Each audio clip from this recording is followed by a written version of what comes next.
नमस्कार, मैं हूं अंजलि इस्टवाल। बड़ी खबर में आपका स्वागत है। शुरुआत करते हैं उत्तर प्रदेश चुनावों से जुड़ी खबर के साथ। स्वामी प्रसाद मौर्य के समाजवादी पार्टी में जाने के बाद अब बीजेपी ने मुलायम सिंह यादव के परिवार में सेंध लगा दी है। मुलायम सिंह यादव की छोटी बहू अपर्णा यादव आज समाजवादी पार्टी छोड़कर बीजेपी में शामिल हो गई। इस दौरान उन्होंने कहा कि वे पीएम मोदी से प्रभावित होकर राष्ट्र की आराधना करने निकली हैं। चुनाव लड़ने पर उन्होंने कहा कि पार्टी जो भी तय करेगी वो उन्हें मान्य होगा। वहीं समाजवादी पार्टी के अध्यक्ष अखिलेश यादव ने चुटकी लेते हुए कहा कि अपर्णा यादव के जाने से बीजेपी में समाजवाद का विस्तार होगा। साथ ही अखिलेश ने यह भी कहा कि मैं बीजेपी को धन्यवाद देना चाहता हूं क्योंकि वे उन्हें भी टिकट दे रहे हैं जिन्हें हम नहीं दे पा रहे।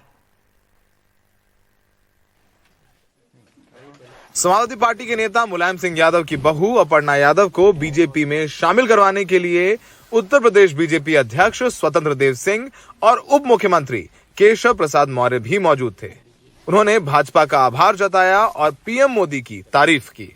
इस देश को हमें बचाना है तो हमें राष्ट्रवाद के साथ चलना है और भाजपा हमेशा से राष्ट्रवादी पार्टी रही है। कैंट विधानसभा में मैंने पिछला इलेक्शन लड़ा था और जिस प्रकार से पार्टी मेरे लिए जो भी कुछ सुनिश्चित करेगी मेरे लिए वो शिरोधार्य रहेगा।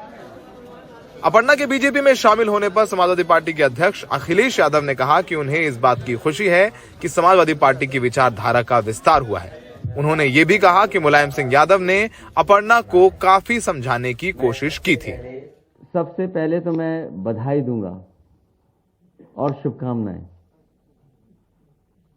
और साथ ही साथ हमें खुशी इस बात की है कि समाजवादी विचारधारा का विस्तार हो रहा है। समाजवादी विचारधारा का विस्तार जो हो रहा है, मुझे उम्मीद है कि हमारी विचारधारा वहां भी पहुंच करके और संविधान और लोकतंत्र को बचाने का काम होगा। आपको लगता है नेताजी का आशीर्वाद होगा इस कदम के पीछे? नेताजी ने बहुत कोशिश की समझाने की। अपर्णा यादव मुलायम सिंह के छोटे बेटे प्रतीक की पत्नी है। प्रतीक मुलायम सिंह की दूसरी पत्नी साधना गुप्ता के बेटे हैं। अपर्णा 2017 में सपा के टिकट पर लखनऊ कैंट से चुनाव लड़ी। अपर्णा योगी आदित्यनाथ की करीबी हैं। योगी सरकार ने अपर्णा को वायु सुरक्षा दे रखी है। अपर्णा के पति प्रतीक यादव राजनीति में नहीं है। अपर्णा यादव के बीजेपी में शामिल होने के बाद एक बार फिर परिवार की लड़ाई घर की दहलीज पार कर बाहर आ गई है। अखिलेश सरकार के कार्यकाल के अंतिम दिनों में जिस तरीके से परिवार में कलह मची और परिवार बिखरा, उसका असर चुनावी नतीजों में दिखाई दिया था। अपर्णा यादव के भारतीय जनता पार्टी ज्वाइन करने से समाजवादी पार्टी को एक सांकेतिक नुकसान तो जरूर हो सकता है, पर इसका बहुत बड़ा राजनीतिक नुकसान हो जाए ऐसा होता दिखाई नहीं दे रहा है। बीजेपी ने भी अपर्णा यादव को इसलिए लिया है क्योंकि वो मुलायम के परिवार की हैं। ऐसा कोई उनका जनाधार हो लखनऊ में, ऐसा नहीं है। ना ही वो बहुत ज़्यादा लोगों से मिलती हैं, ना ही वो कभी किसी नीति को लेकर के इतना ज़्यादा मुखर रही हैं। सहयोगी राजेश गुप्ता के साथ लखनऊ में Saurabh Shukla, NDTV India. Samajwadi party के अध्यक्ष अखिलेश यादव इस बार विधानसभा चुनाव लड़ रहे हैं।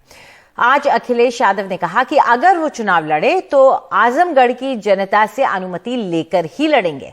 अखिलेश यादव आजमगढ़ से ही सांसद हैं और विधानसभा चुनाव लड़ने पर उन्हें लोकसभा की सदस्यता छोड़नी होगी। अखिलेश यादव ने अब तक यूपी विधानसभा का चुनाव नहीं लड़ा है। मैं आजमगढ़ की जनता से अनुमति लेकर के ही चुनाव लड़ूंगा, अगर चुनाव लड़ता हूं तो। नहीं, आजमगढ़ की जनता से अनुमति इसलिए लेनी पड़ेगी, वहां के लोगों ने मुझे जिताया है। कांग्रेस समर्थक और इत्तेहाद मिल्लत काउंसिल के अध्यक्ष तौकीर रजा खान का वीडियो आने से उत्तर प्रदेश की सियासत में उबाल आ गया है। बीजेपी ने कांग्रेस पर कट्टरपंथियों को समर्थन देने का आरोप लगा दिया है। कौन है तौकीर रजा खान और उनका क्या सियासी असर है, बरेली से बता रहे हैं रविश रंजन शुक्ला।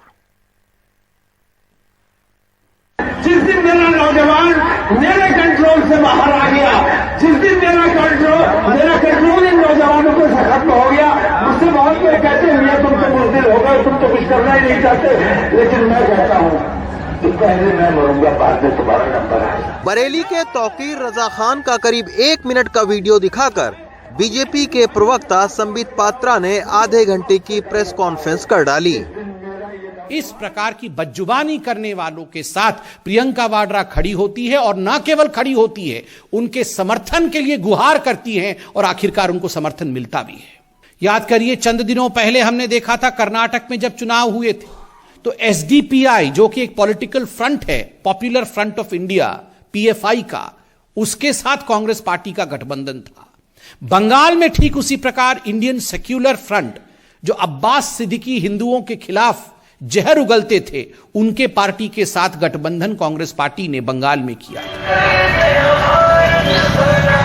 तौकीर रजा के सियासी महत्व और इस कथित हेट स्पीच की असलियत जानने हम बरेली पहुंचे। दरअसल हरिद्वार की धर्म संसद के खिलाफ आला हजरत बरेली शरीफ के मौलाना और इत्तेहाद मिल्लत काउंसिल पार्टी के अध्यक्ष तौकीर रजा ने 7 जनवरी को बरेली में सभा करके भाषण दिया। अब वो कह रहे हैं कि अगर उनके 35 मिनट के भाषण में कुछ भी गलत हो तो वो पूरे देश से माफी मांगने को तैयार हैं।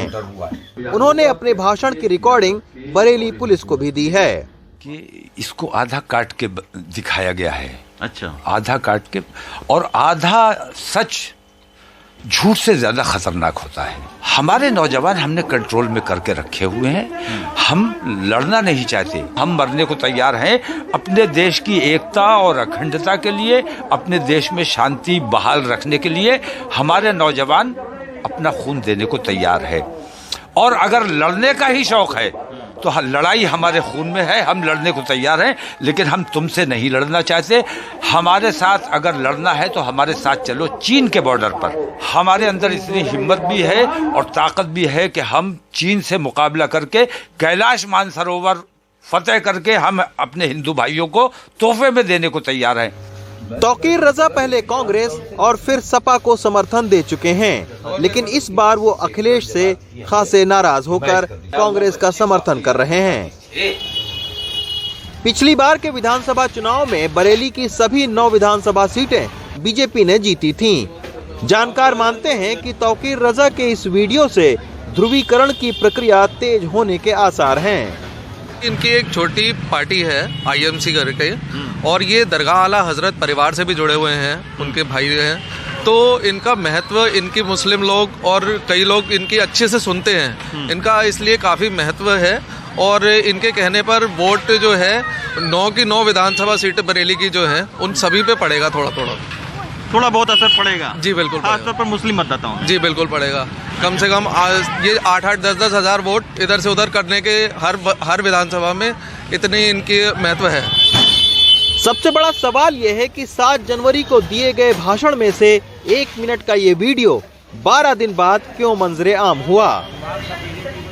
हर पार्टी और हर नेता के अपने अपने हिस्से के वीडियोस हैं। उत्तर प्रदेश के चुनाव का आगाज हो चुका है, तो इसके चलते वीडियोस को एडिट करने वाले एडिटरों की भी मांग तेजी से बढ़ी है। लेकिन हमको और आपको इन फॉरवर्डेड वीडियोस की अपेक्षा अपने सूझबूझ पर ज़्यादा भरोसा करना पड़ेगा, तभी हमारा लोकतंत्र मजबूत होगा। बरेली से रणदीप और राकेश कुमार सिंह के साथ रविशंकर शुक्ला, एनडीटीवी इंडिया।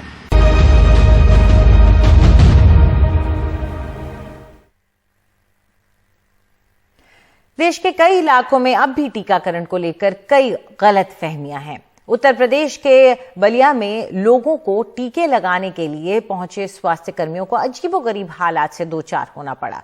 एक शख्स तो वैक्सीन के डर से पेड़ पर चढ़ गया, तो दूसरे शख्स ने स्वास्थ्य कर्मचारी के साथ ही मारपीट कर दी। बलिया जिला के बिशुनपुरा गांव में कोरोना वैक्सीन लेने के लिए बज रही डुगडुगी, लेकिन टीकाकरण के लिए पहुंचे लोगों को बड़ी अजीबोगरीब हालात का सामना करना पड़ा। जब इनके डर से एक शख्स पेड़ पर चढ़ गया, बड़ी मान मनौवल के बाद नीचे उतरा। उसे मनाने में कितनी मशक्कत करनी पड़ी, आप खुद देखिए। लगाओ जी, इनको इंजेक्शन लगाओ। वही लगा, चढ़ा के लगा, उतारो नीचे उतरो, यही खड़े हो, खोलिए इसको।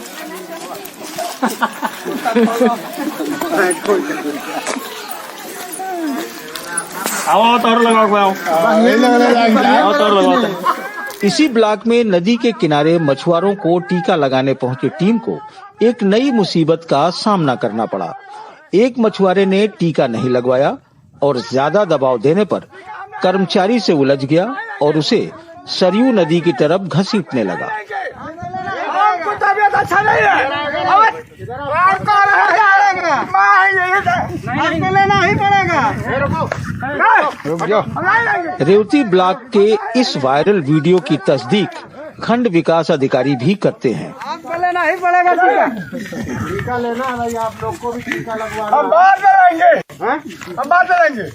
ये विकास खंड रेवती में एक गांव पंचायत हड़िया कला का मामला है, जो व्यक्ति पेड़ पर चढ़ गया है। दूसरा मामला जो है सरयू घाघरा नदी पर है। वो व्यक्ति चूंकि नाविक था, मेरी टीम पूरी तरीके से ये पूछने के लिए गई कि टीका लगवा लीजिए, जिसने कहा कि मैं नहीं लगवाऊंगा, मैं बीमार हूं, मैं काम करता हूं, मैं सुबह से निकला हूं, मैंने कुछ खाया भी नहीं है। और उसी में वो नाविक जो है कूद पड़ा। फिर हमने कहा कि नहीं, ये टीका बहुत जरूरी है आपके स्वास्थ्य के लिए। फिर वो भाग गया। उसने मेरा टीम के एक मेंबर का मास्क भी छीन लिया। फिर हमने उसको समझाया और मेरे समझाने के बाद वो तैयार हो गया। उसने कहा सर मैं अवश्य टीका ले लूंगा। बलिया के इन 2 वायरल वीडियो से पता चलता है कि कोविड को लेकर अभी भी हमारे गांव में पूरी जागरूकता नहीं है। ऐसे में बेहतर ये होता कि सरकारों के साथ हम सब भी अगर अपने आसपास लोगों को कोविड इंजेक्शन के बारे में जागरूक करते तो इस बीमारी से मजबूती से लड़ा जा सकता है। बलिया से करुणा सिंधु के साथ अजय सिंह, NDTV इंडिया।